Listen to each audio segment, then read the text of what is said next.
Let's discuss assumption agreements.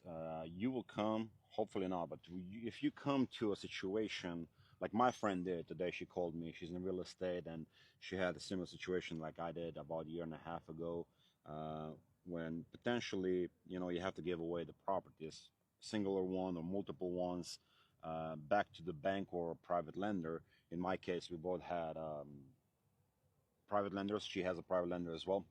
And well, when things change or for whatever reason financially you have to restructure everything and you have to give the properties back, assumption agreement seems to be a better option, better for both private lender and better for you as the borrower. So back in 2023, I had a bunch of properties, a few $1 million worth of properties, and well, the market shifted and everything just halted. You'll probably remember summer of 2023, everything went into a halt. So instead of going into foreclosure, a lengthy process that cost both private lender and you a lot of money and legal repercussions, obviously, you can do an assumption agreement. Assumption agreement is technically another purchase and sale agreement. You go into the closing, but you give your assets, the good ones and the bad ones, if you have any, back to the private lender.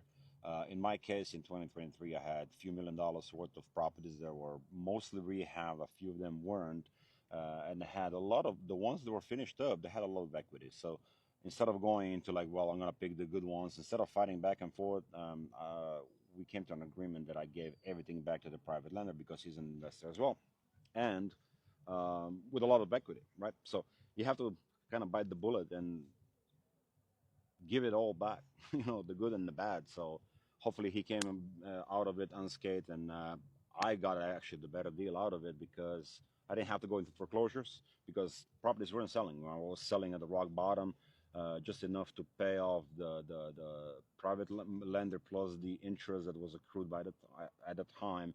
I didn't owe any money on it. The agreements were actually that all the interest is paid at closing, which it was obvious after 2 3 months that the closings are not going to happen anytime soon. So the private lender took it back, was able probably to sell some and put tenants in them meanwhile, and get the better deal out of it than going to foreclosures and a year process and so on.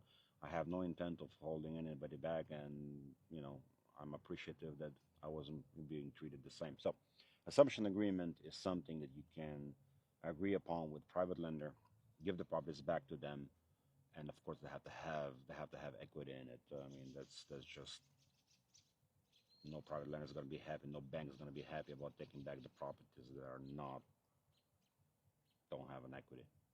That's pretty much it.